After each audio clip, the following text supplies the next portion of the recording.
Hello and welcome to Agency Office Hours live Q&A to answer your questions about making smarter decisions for smoother growth at your agency. I'm Karl Sakas, joining you from North Carolina. Here's a preview of the questions that I will be answering today. First, Paul in New Jersey has a question about what I would call squirrely clients. What do you do when you have clients that have become elusive or maybe are delaying things? How do you get things back on track? Then we have a question from Ross in Michigan about maybe some of those same clients. How do you do financial projections when clients maybe are focusing on projects instead of retainers and or maybe slow to pay? I'll share a heads up about my new book, Work Less, Earn More, including some ways to get discounted or even free one-on-one advice about applying Work Less, Earn More, how to escape the daily grind of agency ownership to your very own agency. Then we have a question from Don in Minnesota, specifically around billables. How do you increase your agency-wide billable ratio? That is a great way to make the agency more profitable. And our final question today is from Omi in Florida, specifically around economic uncertainty. And specifically, what do clients want from agencies right now? When there's uncertainty, what do they want and how can you help? Hopefully in a profitable way. If I didn't mention your question and you'd like to ask a question at a future office hours, go ahead and include it when you RSVP. My colleague Kate is sharing a link if you're joining us live, a link in chat about upcoming sessions, generally every second Tuesday of the year in this time slot. And if you're watching the recording, of course, you can see all of the past recordings online free of charge. As a reminder, we are recording today, so don't say anything out loud that you don't want to become potentially recorded, potentially become public. And if you're watching us live, you'll get the recording within 24 hours. If you're watching the video, please like, subscribe, and or click the bell where bells are available. All right. Well, first up today is a question from Paul in New Jersey. Paul, if you want to go ahead and unmute yourself and come on video. Paul, thank you for joining Agency Office Hours today. Yeah, thanks for having me. So to paraphrase, your question is about what I would call squirrely clients. You didn't call them that, but I'm going to say it. I'm going to say it out loud. So ultimately you had asked, how can we get a project back on track when clients become elusive or keep delaying? Could you please elaborate a bit and then we'll answer? So we've always had some of this through, I've had my business for 18 years and it's always been an issue, but usually it's not that bad. And then I think what really happened is the pandemic kind of put a good portion of clients in this like weird spot where they just kind of had a project that was important and then they put it aside and they couldn't get back to it, but they didn't cancel. And now they're coming back. And now the same project that started in 2019 or whatever is now back in 2023. And but yet they're only getting us like some stuff, or they're like, say like, oh, it's coming. And we have we have different things in place. Like we have like a restart fee that we try and cancel it and all sorts of stuff. And we just can't get them to make enough action. Like they'll give us a little bit of something, but so we have like a whole bunch of them right now. They're in that category and it's become a real challenge. So that's where we're at. Yeah. So first, that sounds really frustrating. It's not a nice situation. Well, to restate your question, ultimately the challenge is this. You have a lot of clients that have come back that had paused things, say when the pandemic started. Now they're ready to go, or at least they say they're ready to go. But when it comes to actually sharing all of the inputs you need, they're not sharing everything you need to get started. So what to do? Well, first, consider that it is good that they've come back, right? It is nice they didn't cancel completely. The problem, of course, is what now? You mentioned doing restart fees. That's great. I imagine in some cases you're rescoping the engagement where, if they had originally signed a statement of work, three plus years ago, prices have gone up, things have changed, that kind of thing. Usually I don't recommend citing inflation if this were sort of normal circumstances, but hey, now's the time. Like everything is more expensive than it was 3 years ago. Even from the consumer price index report earlier today, inflation is slowing, but it's still happening and it's still above the norm. So definitely the restart fee, definitely updating the scope. Now, what about situations where they say they're ready to start, but actually aren't? A key starting point there would be laying out what you need to get started. And realistically, and this is for everyone listening, if you've got a client like this, you probably want to have either a new kickoff meeting for sure, but potentially a pre-kickoff meeting, which in a sense could be a bit like a sales meeting, where you're nailing down what are they trying to accomplish, where are things now. They may have had some staff turnover since they had previously gotten started. Like, do they still have the resources on board? Like a client years ago where I was at an agency, we'd offered to help a client make a hire. They were hiring a front-end developer. They were like, no, we'll do it ourselves. Yeah, that did not go smoothly. They hired this guy who was totally incompetent. In a briefing meeting, he said our front-end developer was telling him about something about how we had things set up. And it turned out not only did he not use browser debugging tools, he had never heard of the concept before. Like imagine a visual designer being like, I'm thinking in this meeting, it's like Photoshop. Oh, that sounds really interesting. I'm going to look into that. How do you spell it? Yeah, it was not good. So try to get an understanding of where the client is now. And even if you're doing a non-billable meeting to get up to speed on what's going on, you could think of it as a sales meeting, kind of a new sales meeting. So before we dig in on some other things, Paul, how are you handling that conversation about getting restarted? Like they show up, they're like, hey, we want to go now. What do you currently do next? Yeah, and when they're ready to go, that's not so problematic. It's okay. When they just kind of keep rescheduling or whatever. And ultimately the clients that we don't care that much about, those are the easy ones, because we could just say this is going to cost this much, or we cancel or whatever, and that's the easy ones. It's the ones where we're like, these are still nice people and still good clients. They're just they claim to be busy or whatever else, and those are the challenging ones. So it's like we're scared of, and I think ultimately I need to get past that, is that we're like afraid to apply the actual fees because we're like, we still want to have that good relationship. So we're like, we have these restart fees, but what we do is we like say like, we will implement this if we don't get it started by this point. So we're giving them a chance to say, okay, we'll come back now so we don't get hit with those fees. And then if they don't, then they get hit with them. But it's like nothing is working. But I'm getting some good notes out of this already. So that's great. Yeah. Good. It sounds like one of the challenges here is that they're thinking for whatever reason they need to get started. It's time to go, but maybe the person who is the sponsor or at least the contact for the project or the retainer, maybe they don't have all of the internal political support they need. I mean, it varies by organization, but say the CEO of the company says, we are doing this, it is happening, let's go. Usually that creates the internal kind of wherewithal to get things moving. Whereas say you've got a marketing manager or even a CMO, maybe they don't have the full buy-in, and maybe they need to get the budget unstuck, right? Yeah, this is more in line with most of these are the owners, and they are so busy that they can't find the time to get the stuff done. And it fell more in line with your comment about like some of them might have allocated the project to somebody and that person fell apart, whatever. They're like, we're going to build this internally, but they just never could get it done. That's more the direction that most of these are in. It's tough also when you come in and like someone else tried to do it and they did it poorly, and then you have to come in and clean it up. I mean, there are some agencies that specialize in that work, right? Of like, you hired a developer and it failed, we'll fix it for you.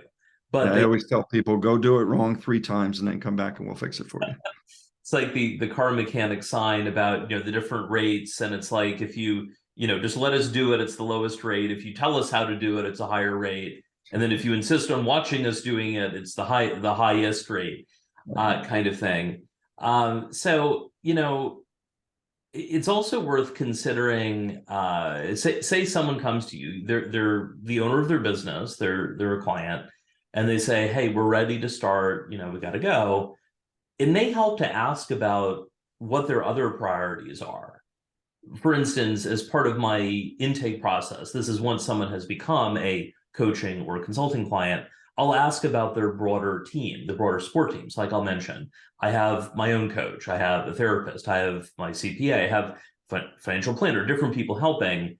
And it helps to know kind of where I fit into that overall constellation. The same thing here, you could say, hey, we're excited to get started on the branding project or the new website or the ongoing, paid services retainer kind of thing. But you might ask, how does this fit into your current priorities? Get them talking. Because they may say, oh, this is really, really important. By the way, we are moving to a new office next month. Okay, office moves are super disruptive. They're probably not going to be that available. Or they might be like, oh, blah, blah, blah. And also we're getting sued. Okay, that, well, I mean, kind of, I guess in the US, anyone can sue anyone for any reason, or no reason, but kind of thing, understanding the context. So for instance, I had a client who was ready to get started, and there was a bit of a delay, right? And had gotten the signed agreement and the payment, and there were some delays. And what turned out was that they realized in retrospect they'd overcommitted. They were in the midst of a rebrand, a website redesign, moving, just a lot going on. And so in that case, ultimately, I paused things, and then we restarted, month and a half later once they were through that. So the question to consider would be, once they say this is their top priority, ask, awesome, that's great to hear. To help us see how this fits into things, like what else are you working on right now? And clients will usually be pretty blunt. They may not realize quite, it's like, no, this is number one. It's like, okay, but what else is going on? Keep in mind that a client company that has a broader team is going to have more bandwidth to deal with stuff, right? If it's the owner and they're doing everything, they don't have a lot of bandwidth.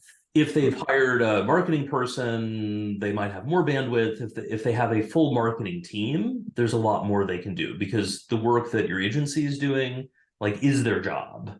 Whereas for the owner, it's a lot more. So thoughts on that, Paul? Absolutely.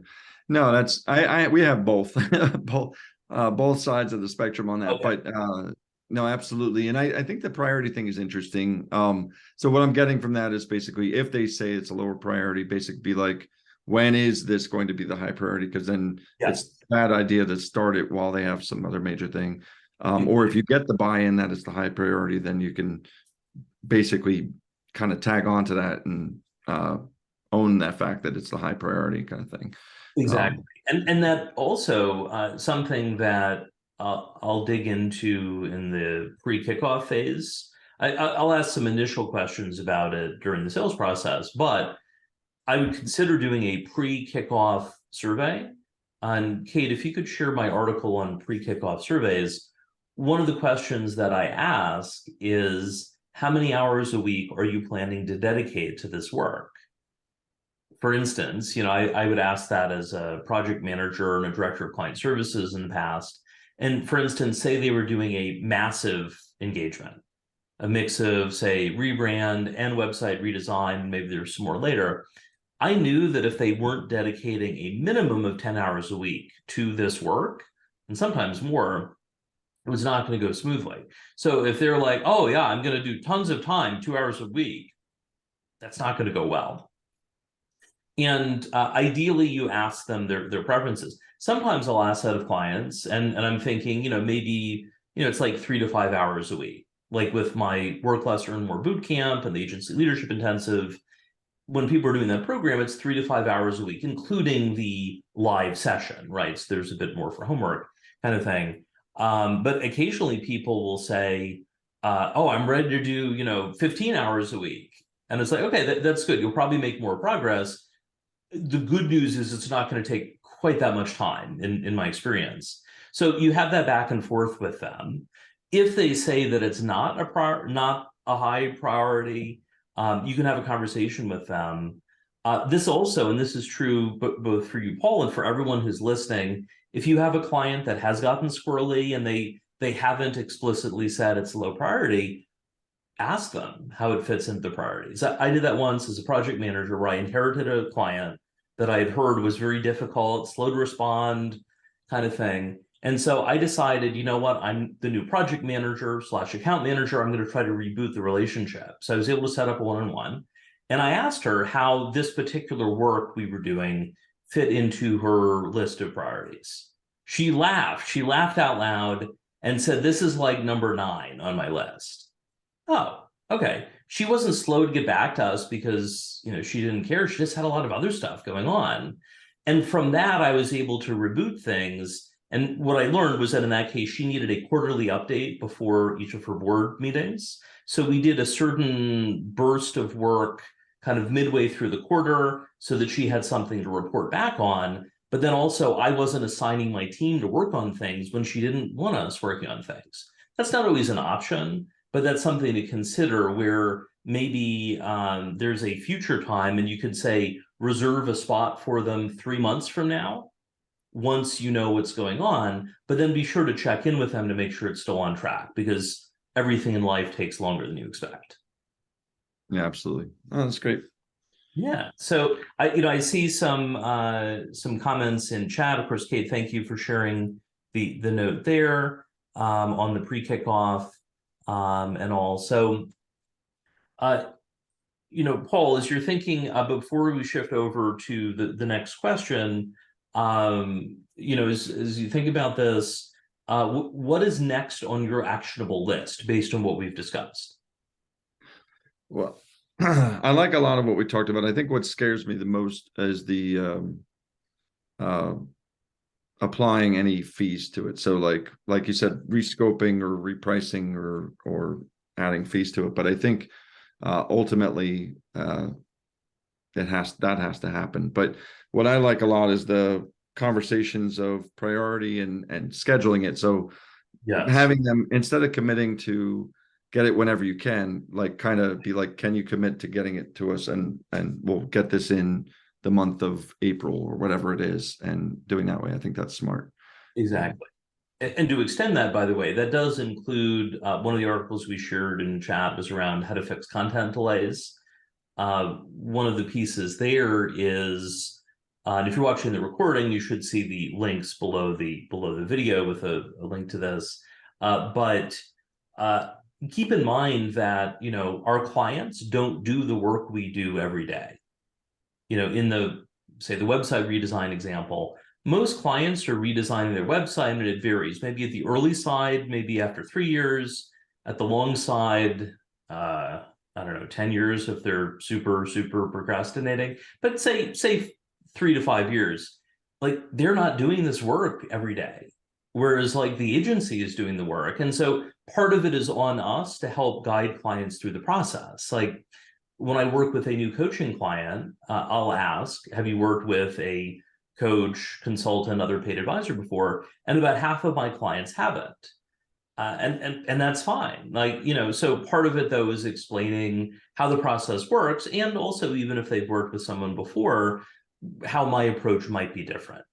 So the more you can do, if you think from, and it's for everyone, from a hospitality standpoint, making the client feel comfortable with how it works, how things work at your agency, what the house rules are, kind of say you're at a hotel and they, we'll see signs in the elevator, quiet hours from 11 p.m. to 6 a.m. or something like that. Sort of thing. And I mean, that's been around for a long time. In my train volunteering, there's a Pullman company little placard they would have that would say something like, quiet is requested for other passengers who have retired. So Paul, let me know how it goes. Good luck as you're working through things. And thank you for joining Office Hours today. Thank you. Appreciate it. So we're talking about clients that can be challenging, and there are certainly some clients that are just difficult in general, but most often, in my experience, clients are doing the best they can with what they've got, and unfortunately, their best isn't always quite there, and what they've got isn't always quite there either. So next up, I'm going to answer a question from Ross in Michigan. Now, Ross had a sudden conflict, so he wasn't able to join live, but I'm going to be answering the question anyway. So here is the question.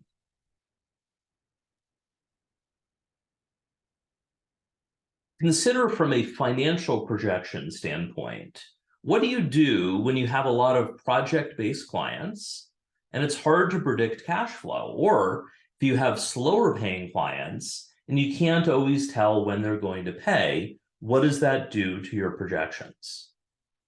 Well, first, consider that it is a lot harder to do financial projections when you're working on a project basis versus an ongoing retainer. And it's also hard to do projections if clients are slow to pay. So you want to fix both the, say, slow payment issue, but also consider if you don't like your existing revenue model, it may make sense to consider a shift. It doesn't have to be a total shift, but consider changing. One of the biggest things is to consider, are you happy with your mix between retainers, ongoing revenue, and projects, where you'll get a big chunk of money or a few chunks over time, but then the revenue goes away? Now, what a lot of agencies do is they will do an initial project, and part of the goal is to sign clients to an ongoing retainer if they're suitable for ongoing help. For instance, a client that I worked with several years ago had a challenge where they were getting about 10% of their revenue from retainers, and they wanted to get that a lot higher. And I walked through things with them and their team. They had some retainer services that made sense. I also talked through creating some new ones to create some new revenue streams that were recurring.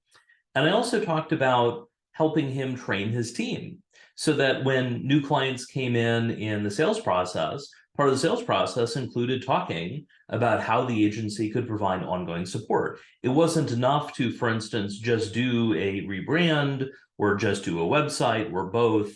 You needed to do ongoing work to keep up the benefits. So that would come up in the sales process. It would also come up in the ongoing project management and account management process. The account managers would mention bits about ongoing help to clients, both work they were doing for other clients and ways that the client might benefit from that type of thing in the future. Not like constant kind of thing, but ongoing.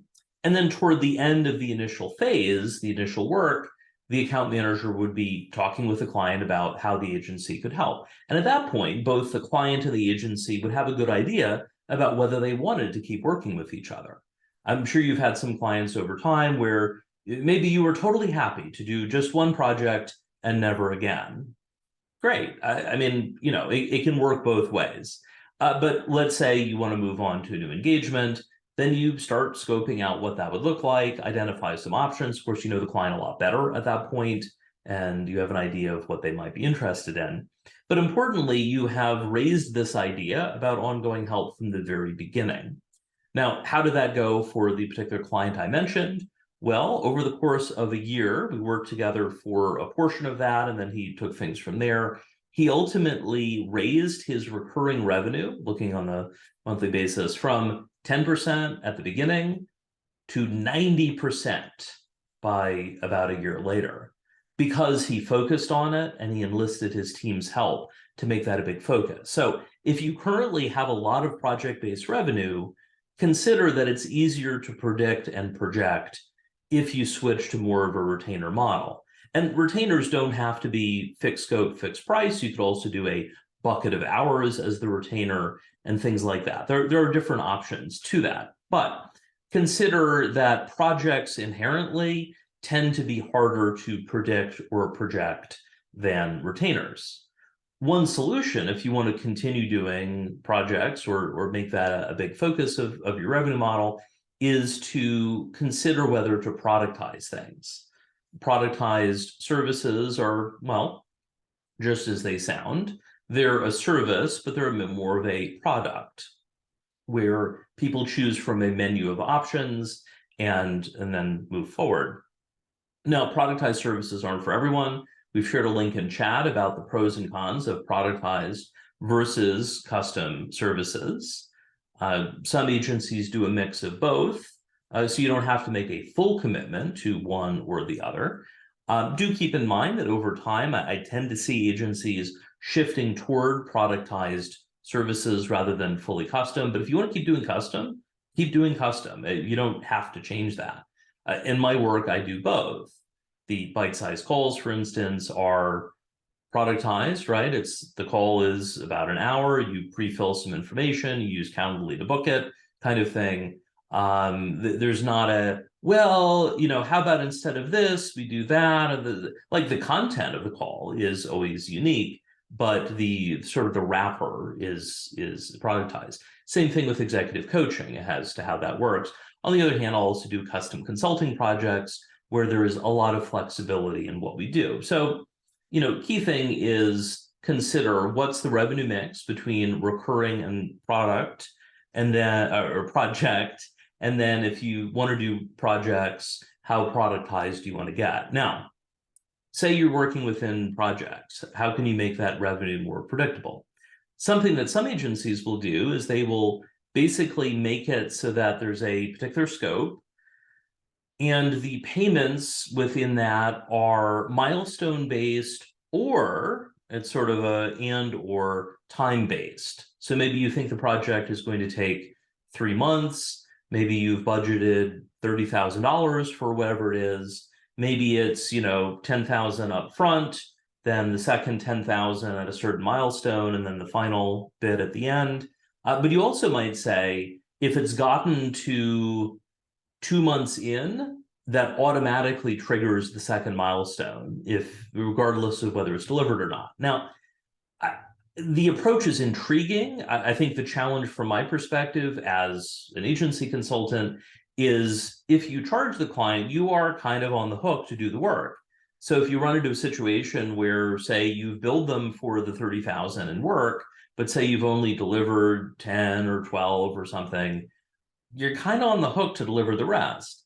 I spoke at a conference several years ago in Denver where an agency owner based in Ireland came up to me after Q&A and said, I'm running into this problem. And when I'm at conferences, that's one of my channels for free consulting. So I was like, tell me about what you're dealing with.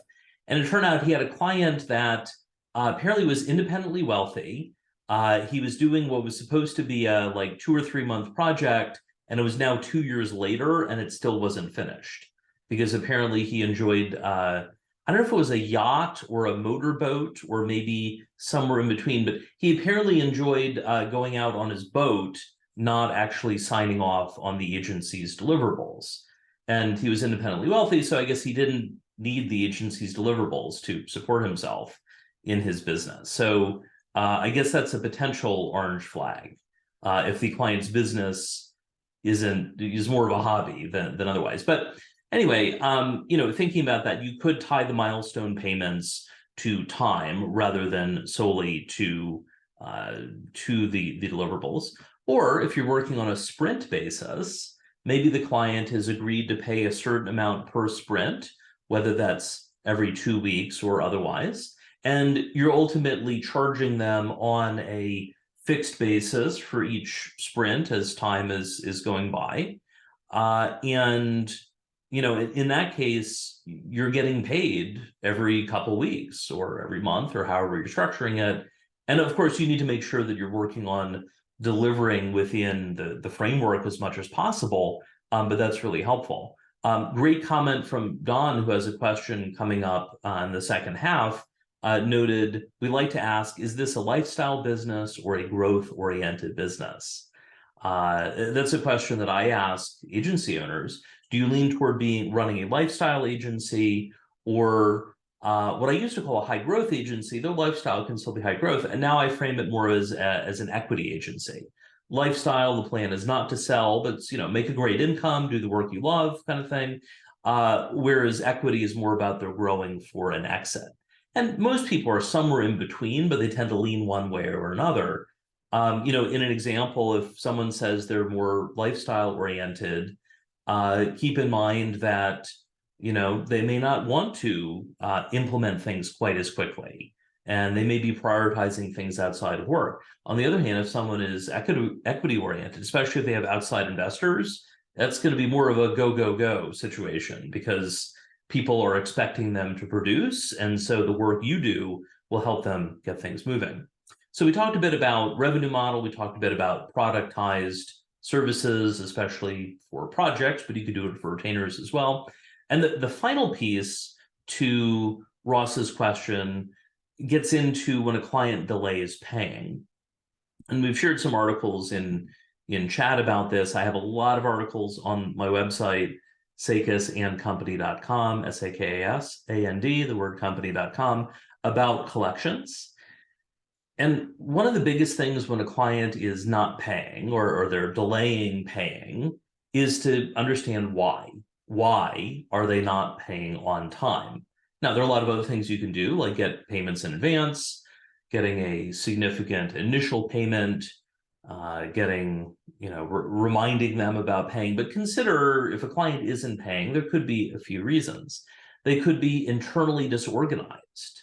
Maybe they really need administrative support within their business and they don't have it and they're doing their best, but their best maybe isn't quite good enough to pay the invoices on time. In that case, look at how to remind them. Look at how, for instance, to get them on an auto payment schedule with an auto draft form, whether for ACH bank debit or credit cards, if you're taking credit cards for that kind of service, kind of thing. That is a case where the extra paperwork for you and a little bit in terms of fees versus getting paid via check, but usually it's worth it, especially if a client is getting squirrely. So if they're administratively disorganized, help them get organized, kind of thing, and an auto payment thing can help. If it's a retainer where maybe the work varies each month, consider auto drafting the base amount or whatever the minimum might be. And then you can make an adjustment for whatever is above that, or potentially below, but ideally there's a minimum. Now, the second case where a client isn't paying promptly tends to involve situations where they're unhappy with the work. So they're actually explicitly withholding the payment because they are unhappy about something. The good news when that happens, I mean, it's not a good situation. I've had clients when I was at agencies, that were like that. They'll tell you that they're not paying because they're unhappy. And then it's your job to figure out what would get them satisfied. And then you have to decide, is that something you're willing to do? So it helps to understand, kind of what's going on there. And then the third situation is the client is at risk of going out of business, or they are not paying for some sort of financial reason. And if it's a situation where they just don't have the money, that's not good. You want to be the squeaky wheel in that situation where if they do have money, they're going to pay to someone. Ideally, you want to be the one they pay that.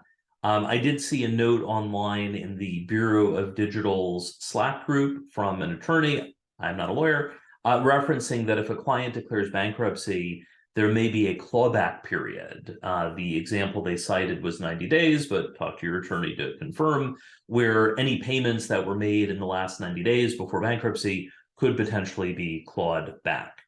So, ultimately, if you want to make things more predictable, some of that includes looking at your revenue model, as well as looking how you structure your services and also how you approach your payment process, both collections after the fact and ideally getting paid more upfront. All right, so here's a preview of upcoming questions that I'll be answering. We have a question about agency-wide billables, how to boost billable rate from Don in Minnesota. And then we have a question from Omi in Florida about, in economic uncertainty, what do clients want these days? And hello, by the way, I see some other people have joined. Jenny, Katie, thank you.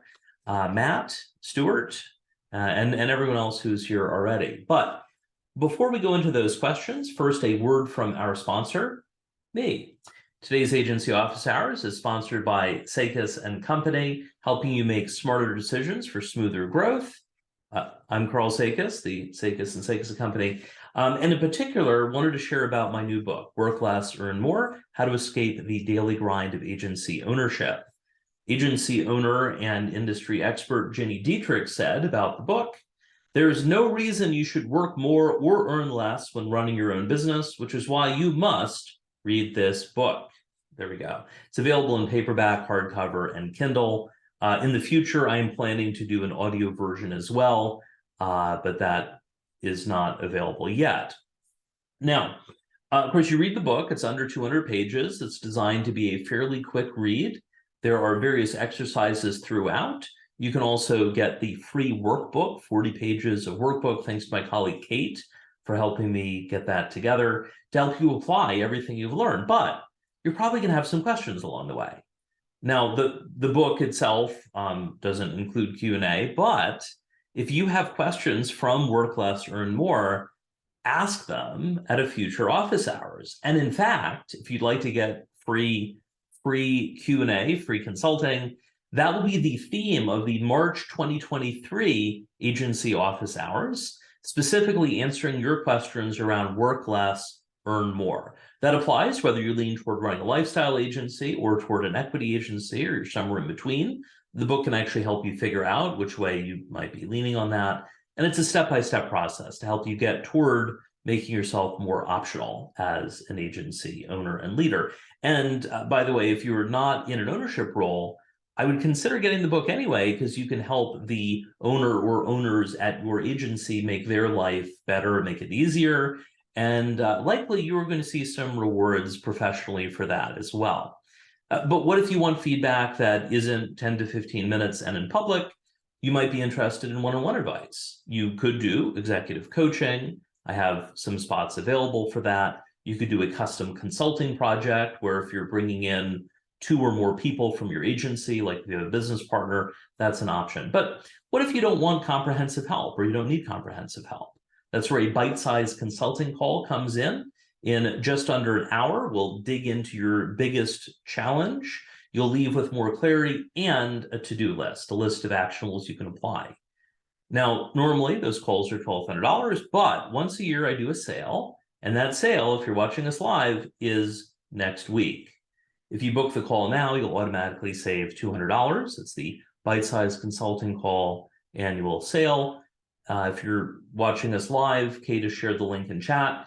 If you're watching the video, it may be sold out by the time you're hearing about this, but keep an eye out and we'll go from there. All right, well, our next question today is coming up from Don in Minnesota. Don has a question about billables, billable ratio in particular. If you want to unmute yourself and join, Don, thank you so much for joining Agency Office Hours. Hey, Carl, thanks for having me on. Long-time listener, first-time caller. Awesome. Well, glad you are here. And, you know, to paraphrase, the question was this, then we'll dig in. How do we increase our agency-wide billable ratio? That's a great thing to consider for everyone. I mean, the higher your billable ratio within reason, the higher your profit margins. If you could, Don, elaborate a bit on your question and then we'll answer it. Sure thing. So a little bit of context, our agency has been in organizational period for about 20 years now, and we've hit just an awesome opportunity to really scale our business. And we're looking at how we've done it in the past.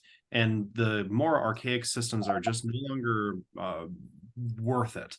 We want to identify how can we be smarter, how can we do it right, and how can we put some math behind it so that when our clients are coming to us and saying, tell us about your growth trajectories, tell us about your agency, how are you, what does your profitability look like? And being able to answer those questions more eloquently than saying, well, we're still in business. Currently, we're operating around a 50% billable rate for our billable team members. We've looked at this really great culture that we've been able to form and not become that toxic work environment where all we care about is the bottom line. It's all about the dollars. Yeah. And so how do you maintain that culture, but still run the business? So to summarize, You've been in business for a couple decades. Congratulations. And the question is how to find a balance between making sure that you're running a profitable business without also taking that too far and turning that into a toxic environment for your team. And also that tends to go poorly for your clients as well. So let's take a look at that. You had mentioned that generally there's a billable goal around 50%. So keep in mind, everyone defines billable and billable targets differently. So let me start by sharing how I approach it. And Don, for you and for anyone who's listening, consider how you might adjust your approach based on what I'm sharing. So for instance, when I think about billables and billable ratio, I assume that people are working 40 hours a week. That doesn't include lunch or other breaks or things like that. And I'm also assuming that generally they're working about 47 weeks a year. Now, it could be less, right? Perhaps you as an owner are taking more time off, or maybe less, so read work less, earn more, and fix that kind of thing. And that tends to hold true in the US. Outside the US, often there's more vacation time, more leave. But ultimately, we're talking about roughly a 40-hour work week times 47. Now, within 47 weeks, within that 40, each person is going to have their own billable target. And that's going to vary by role and also by person to an extent. There are some roles that are zero billable at all. A salesperson, for instance, or an internal marketing person, they're going to be billing zero. They're a fully overhead role, and that's okay. That's their job, right? If a salesperson you're expecting someone, and this is true at some agencies, where you have someone who is, say, an account manager dealing with current clients and a salesperson, they're going to get distracted. They're either going to focus too much on clients and not enough on sales, or too much on sales and not enough on clients. Either way, not good. So there are some roles not billable at all. At the other end of the scale, you're going to have some highly billable roles. Those are going to be typically your subject matter experts, depending on the agency, designers, developers, analysts, copywriters, that kind of thing. Certainly the bulk of your design team, where their job is to practice their craft all day long. And, if we're looking at percentages or raw numbers, they could be billing 75, 80%, maybe more of each week. So, looking at that 30, 32 hours a week. Now, the rest of that time is for internal meetings, professional development, stuff like that. So what about roles in between? Well, account managers and project managers tend to bill, my benchmark for those is around 50%, so around 20 hours a week. They can get up to 25 if needed.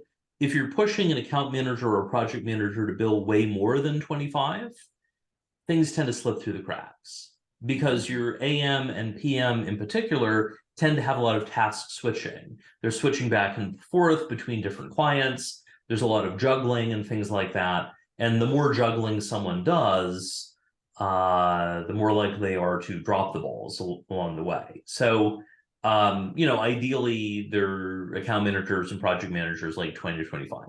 You also might have some team lead roles, for instance, where someone is a subject matter expert, but they also, for instance, are mentoring junior employees. You're probably going to dial back their billable expectation a bit because you want them to take time to mentor people. And that mentorship time is going to help make higher billables for everyone else. So just to frame things there, that's the overall picture. Do you have any questions, Don, based on that? I think you're right in line with what the conversations are. Awesome.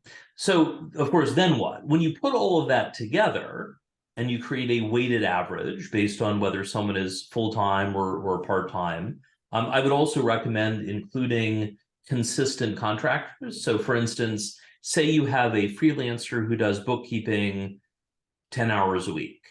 I would consider them to be the equivalent, 10 out of 40, of a quarter of an FTE, a full-time equivalent.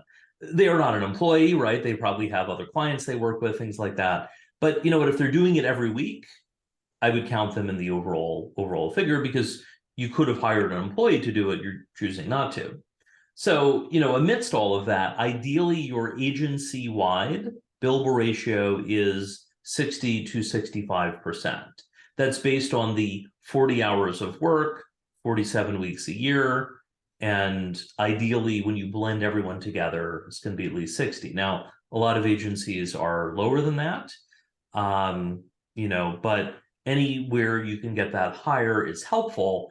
Keep in mind, though, that if you push people too far, it tends to create problems. I'm not saying that you're trying to do that, but for instance, a friend was working as a government contractor in the Washington, D.C. area, and he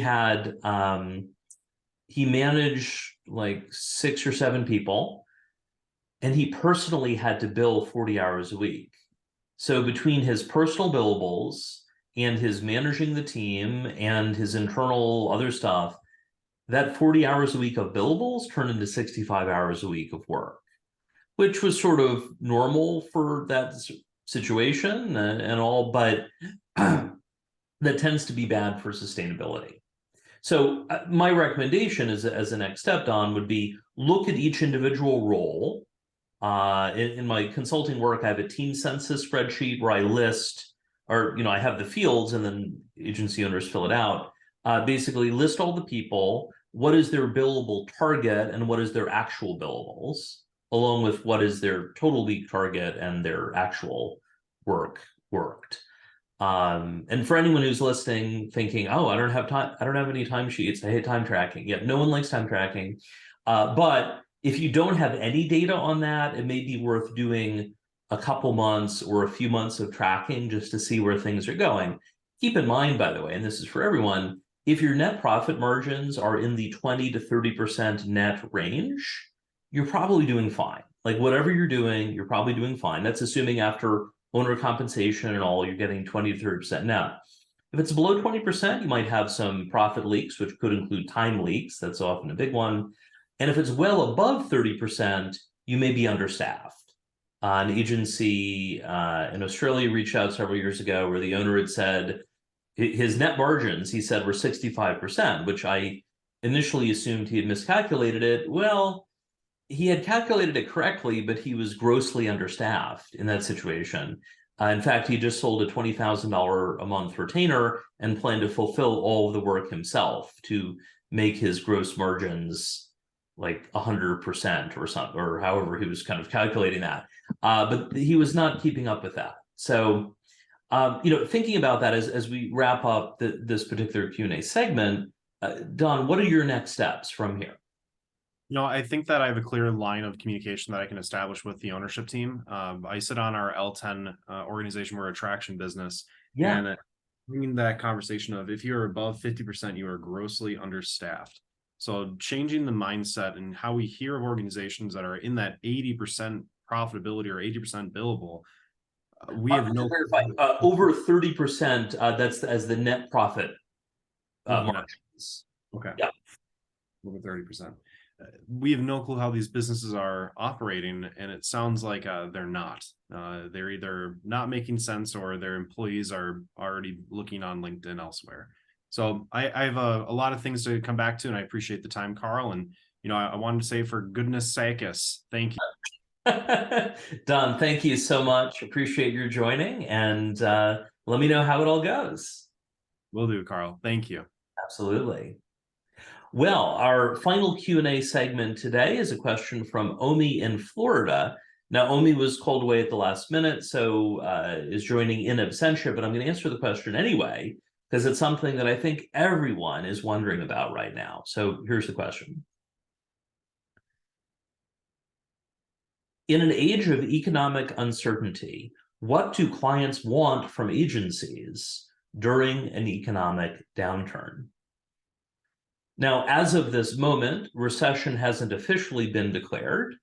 And in the Consumer Price Index update in the US earlier today, inflation was coming in still high, but slowing. So, promising in a sense, but there's a lot of uncertainty, right? A lot of people had a really good year last year in 2022, but now here in February of 2023, there's a question of, well, how are things going to go? Every client is unique, but there's some things we can look at about what your clients need and want right now, and that'll help you identify what to do next at your agency. So if you're joining us live, my colleague Kate is sharing some links on chat about some additional resources. One of those is, for 5 years, I ran a CMO networking group through a marketing association. So all of my clients are agencies, but through my volunteering, I was running the CMO group. And one of the things that came up was right as COVID was starting, I was hearing a pattern from the CMOs. So a lot of agency owners I worked with, thinking in terms of like April, May 2020, were saying, my pipeline has slowed down. What do I do? The CMOs were saying the exact same thing, saying, my pipeline has slowed down. What do I do? Right? And they were sharing with each other about things they were trying. Often they were under a lot of pressure from the CEO to produce revenue, even if it potentially hurt their overall brand. And there was also pressure from their CFO, the chief financial officer, around, well, what's the ROI on this? Like, if we spend this money, what's going to happen? And can we cut back and still get more? You know, funny, it's always less is more, not, or doing more with less rather than doing more with more. But, you know, human nature. So keep in mind, if you take a look at the article, I talk about some of the things the CMOs were talking about back then. Today isn't exactly identical to that, but it'll give you an idea about dealing with uncertainty. Keep in mind that in general, a lot of agencies are trying different things. If you're joining us live, go ahead and share in chat. Is there anything you are trying right now from a business development standpoint or from working with your current clients that seems to be working well? For instance, in my Work Less, Earn More Agency Growth Bootcamp, some of the alumni were talking about things they were trying. A lot of people are seeing slowdowns, you know, and talking about what'll work. Something that an agency owner in Chicago mentioned was around the idea of what I would call paid discovery. That is where clients are paying for help in a kind of a small initial bite-sized sort of way. And then based on that, you and they decide whether to keep working together for a broader, longer engagement. Sometimes you do, sometimes you don't, but it's kind of a paid trial for each of you to decide if you want to work together further. So there are a lot of options for that. You know, if you're following live, we've shared the link in chat about paid discovery. And we can also, if you scroll down on the video, you should be able to see a link for that as well. But paid discovery has a few things. It's a relatively small budget. Typically, if you're doing a retainer, it's no more than 1 month of the retainer. It could be a lot less. I had a client who was doing their paid discovery when we started for about $500 a month. I recommended they raise that. They're now at over $2,000 a month, which is still less than the amount of a retainer, but it works for their client base. And a key thing is that whatever you do as your paid discovery offer, you might call it an audit, you might call it an initial plan, it might be an assessment. It needs to have some heft to it. It can't be just, you know, downloading a SEMrush report, although that may be part of what you do. But ideally, it's also a situation where whatever you create for them is portable. I was at an agency that did paid discovery, and if we had a client that was looking for in-depth technical help, we would basically sell them a tech spec, a technical specification on a individual project basis, where we reviewed what they were trying to accomplish. We worked with our team and we put together the technical specification. The key thing is that that was portable. They could have taken the tech spec to any other agency and had the other agency build it. But we were also confident that they would like working with us and usually would hire us to do it. And that is indeed what tended to happen. So whatever the paid discovery is, it needs to be portable. It also can't be totally biased, right? If it's something that, I don't know, you need to think of objectively here. If they see it as biased, they're going to question your intentions, and that's not a good way to start a client relationship. Looking in chat, I see a couple things that have come in. Thank you for people who are sharing. I see Jenny mentioned, we're inviting existing clients to free webinars about new topics to try to drum up cross-sells. It's too early to say whether it's working, but clients do seem interested to attend. Love that. Katie mentioned we've built in a mandatory 60 or 90-day review on new retainers to make sure we're at the right level, and it's working, and it's giving clients a bit of peace of mind when it comes to not feeling that they're getting into a long-term contract without an exit. As you mentioned, often have been flexible, but this creates a formal conversation. Love that. Thank you both for sharing.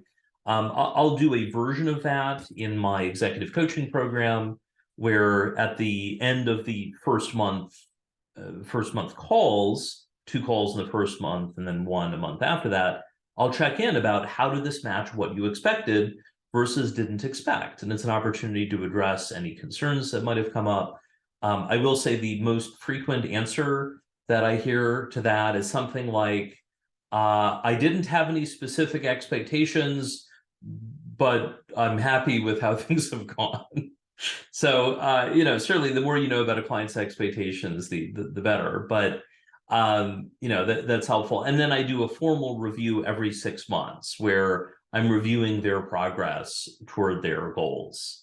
Where at the beginning they set 1-year goals and 5-year goals, and we're reviewing like what's on track, what's not, as they head toward that. Anyone else has some things that are working well for them, please go ahead and share in chat. I'd love to share those with the broader group, as we can all help each other, help support each other along the way. Keep in mind that if you're feeling scared about where things are going right now, you're not alone. A lot of agency leaders are experiencing that from my one-on-one conversations and, work in different agency communities.